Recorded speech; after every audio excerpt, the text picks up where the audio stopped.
بہت سے ملک جو ہے ایران سے کاروبار کر رہے ہیں، لیکن ہمیں بلیک میل کیا جا رہا ہے۔ دوسرے ملکوں کو کہنا چاہیے کہ بھئی آپ ہمیں امریکہ کو اس بات پہ آمادہ کریں، ہم 18 ارب چھوڑ کے جو ہے 18 ملین نہیں دے سکتے۔ اگر جنرل فیض جو ہے وہ کہتا ہے کہ جی میں نے جو کچھ کیا ہے، اگر ان کے پاس ایویڈنس ہے میں نے یہ سرگرمیاں، یہ جو ایکٹیویٹی ہے یہ عمران خان کے کہنے پہ کی تھی، تو پھر عمران خان کو بھی پوچھا جائے گا بھائی کہ تم کیتا سی کہ نہیں کیتا۔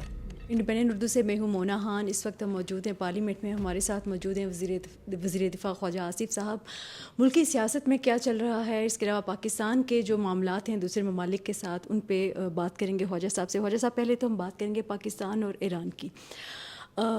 گیس پائپ لائن ہے، یقینی طور پر یہ پیٹرولیم سے منسلک ہے، لیکن پھر بھی کیونکہ پاکستان اور ایران کے تعلقات کی بات ہے، کیونکہ ایران کی جانب سے یہ خبریں آ رہی ہیں کہ وہ عالمی ثالثی عدالت میں جانا چاہ رہے ہیں پاکستان کے خلاف، کہ وہ یہ کہہ رہے ہیں کہ ہم نے تو خرچہ کر دیا ہے لیکن پاکستان پائپ لائن کو آگے نہیں بڑھا رہا۔ تو اس کی کیا وجہ ہے؟ عالمی دباؤ ہے یا کیا وجوہات ہو سکتے ہیں؟ قطعی طور پہ ہمارا جو عالمی دباؤ ہے وہ ہمیں مجبور کر رہا ہے کہ ہماری جو کمٹمنٹ ہیں وہ ہم پورے نہیں کر پا رہے، اور ایران نے میرا خیال ہے ایک برادر اسلامی ملک ہونے کی حیثیت سے، ایک ہمسایہ ہونے کی حیثیت سے بڑا صبر کیا ہے۔ یہ چیز جو ہے 2008-9 میں جو ہے پوری ہو جانی چاہیے تھی۔ اس گیس پائپ لائن نے الٹیمیٹلی انڈیا بھی جانا تھا، اور ہم نے راہداری کا ایک وہاں سے ٹیکس بھی لینا تھا کہ پر کیوبک فیٹ یا جو بھی ہوتا ہے وہ کتنا اس کا جو بھی راہداری کا ایک جو لیوی ہوتی ہے وہ ہم نے چارج کرنی تھی۔ تو اب اگر وہ جا رہے ہیں تو میرا خیال ہے کہ ان کو اپنے جو رائٹس ہیں نا ان کو پروٹیکٹ کرنا پڑ رہا ہے۔ اگر وہ نہ جائیں تو ہو سکتا ہے ان کے جو لیگل رائٹس ہیں وہ کمپرومائز ہو جائیں۔ وہ 18 ارب ڈالر کا ہرجانہ پاکستان پہ دائر کرنا چاہتے ہیں۔ میرا خیال ہے پاکستان کو ہمیں کوئی ایسا راستہ ڈھونڈنا چاہیے کہ ہم یہ کمٹمنٹ جو ہے اس کو 18 ارب ڈالر کے بجائے اسے اس چیز سے فائدہ اٹھائیں، کوئی ڈپلومیسی جو ہے امریکہ کے ساتھ اس قسم کی کریں، کسی کو اور ملک کو بیچ میں ڈالیں کہ بھئی ہمارے بقا کا معاملہ، ہم 18 ارب روپے کہاں سے دیں گے، ہم 18 ارب چھوڑ کے جو ہے 18 ملین نہیں دے سکتے۔ جو ہے اس وقت جو ہمارے مالی حالات ہیں، اللہ تعالیٰ خیر کرے گا، کوئی ایسی بات نہیں ہے، لیکن اتنی بڑی رقم جو ہے صرف اس لیے کہ ہم امریکہ سے یا کسی اور کو ناراض نہیں کرنا چاہتے کہ سینکشنز نہ ہمیں لگ جائیں۔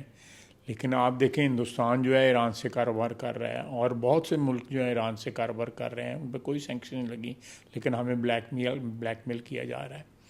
یہ بہت بڑی زیادتی ہے، ہمیں اس میں سے راستہ نکالنا چاہیے۔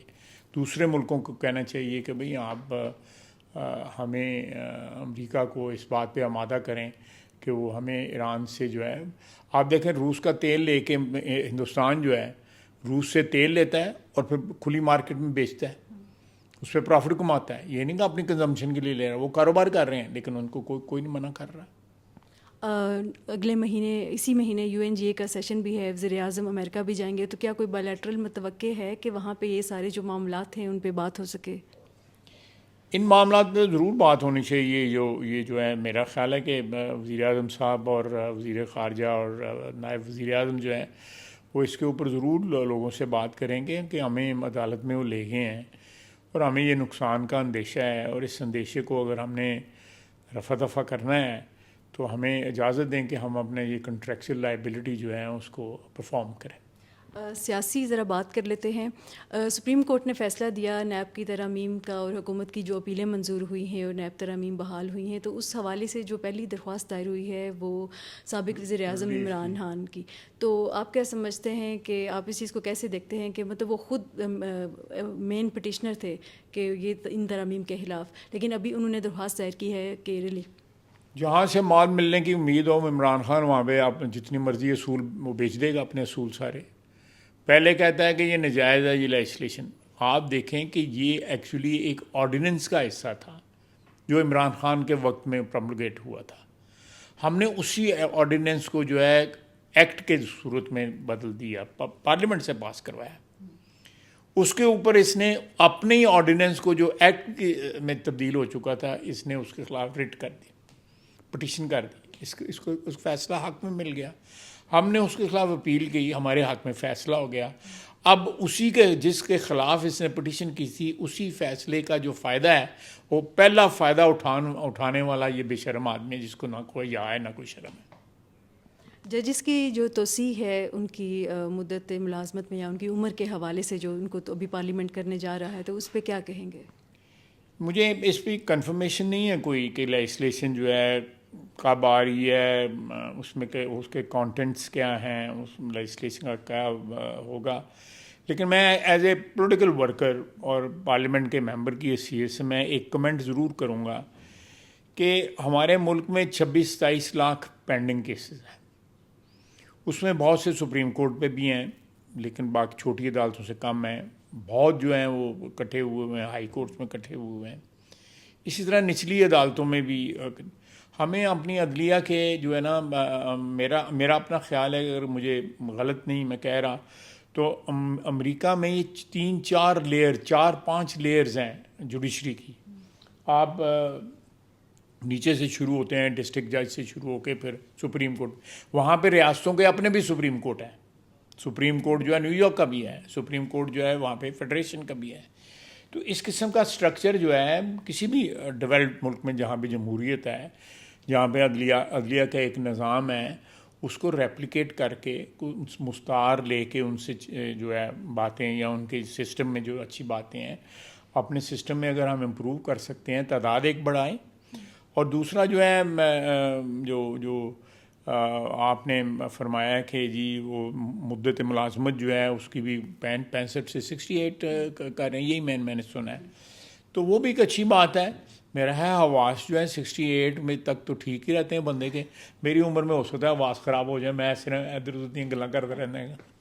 اچھا خواجہ صاحب, DGISPR نے پریس کانفرنس کی تھی ابھی کچھ دن پہلے, تو جس میں انہوں نے یہ کہا ہے کہ جنرل فیض کے ساتھ اگر باقی بھی کوئی ملوث ہوتا ہے تو جو اس دائرۂ تفتیش میں آتے ہیں تو کارروائی ہو سکتی ہے. تو آپ کیا سمجھتے ہیں کہ یہ اندیا دیا گیا ہے کہ عمران خان کے خلاف بھی کارروائی ہو سکتی ہے؟ اگر ہو سکتی ہے تو کیا کسی سیاستدان کا فوجی عدالت میں ٹرائل ہو سکتا ہے؟ دیکھیں, اگر میں جا کے فوج کو دعوت دوں کہ آپ انسرکشن کریں, یا میں سیالکوٹ میں اپنے جو ہے خدا نخواستہ اپنے ورکروں کو کہوں کہ آپ چھونی میں آ کے جو ہے فلانی جو آرمی کی انسٹالیشن ہے یا آفسز ان پہ اٹیک کریں, میرے پہ فوجی لاء کے مطابق, قانون کے مطابق مقدمہ چلنا چاہیے. پھر جو ہے میں یہ نہیں ہے کہ میں کسی سول جج کے سامنے پیش ہوں اور دوسرے دن میں بری ہو جاؤں. نہیں, یہ نہیں ہو سکتا. آپ جب ریاست کو چیلنج کرتے ہیں تو ریاست کو چیلنج کرنے کے جو نتائج ہیں وہ آپ کو پتہ ہونا چاہیے. اگر میں کسی فرض کریں یہاں پہ FBR کی بلڈنگ پہ حملہ کر دیتا ہوں یا کسی اور بلڈنگ پہ حملہ کرتا ہوں, اس کے نتائج کوئی اور ہوں گے. لیکن اگر میں GH کو جا کے حملہ کروں گا یا اپر جا کے ان کی اس پہ حملہ کروں گا جس کی بڑی حفاظت انہوں نے کی ہوئی ہے, تو اس کے نتائج کچھ اور ہوں گے. کیونکہ آپ ایک عام بلڈنگ ہے, آپ پارے جا کے میں کسی دکان پہ حملہ کر دوں, بینک پہ حملہ کر دوں یا کسی ٹیلی ویژن کے اس کے پہ حملہ کر دوں, اس کے نتائج اور ہوں گے. اٹ ڈپینڈس کہ آپ کس چیز کے ساتھ انگیج کر رہے ہیں. جب آپ فوج کے ایئر فیلڈ پہ حملہ کریں گے آپ مجھے اس سوال کا جواب کوئی نہیں دیتا کہ اس دن 9 مئی کو سارے کے سارے اٹیک جو ہے فوجی انسٹالیشنز پہ کیوں ہو گئے, فوج کے ساتھ کیا ان کی مخاصمت تھی. اب تو کہتے ہیں فوج ہماری ہے, شہداء ہمارے ہیں, پاکستان ہمارا ہے. تو اس دن کدھر گئے تھے؟ اس دن کرنل شیر خان کا مجسمہ الٹا رہے تھے, وہ 6 ستمبر اس کے فاتحہ پڑھے ہیں. اس کا مطلب ہے کہ فوجی عدالت میں ان کا ٹرائل ہو سکتا ہے. میں کوئی قانونی ایکسپرٹ نہیں ہوں, نہ میں کوئی جج کی کرسی پہ بیٹھا ہوں. میں تو ایک سیاسی ورکر ہوں. میں کمنٹ کر رہا ہوں کہ اگر جنرل فیض جو ہے وہ کہتا ہے کہ جی میں نے جو کچھ کیا ہے, اگر ان کے پاس ایویڈنس ہے جن کی تحویل میں ہے کہ 9 مئی میں سے پہلے بھی اور اس کے بعد بھی یہ اس قسم کی سرگرمیوں میں جو ہے وہ ملوث رہے ہیں جو ان کے مرتبے یا ان کی عہدے کے منافی تھیں, اور اس میں وہ کہہ دیتے ہیں کہ جی میں نے یہ سرگرمیاں یہ جو ایکٹیویٹی ہے یہ عمران خان کے کہنے پہ کی تھی, تو پھر عمران خان کو بھی پوچھا جائے گا بھائی کہ تم کیتا سی کہ نہیں کیتا.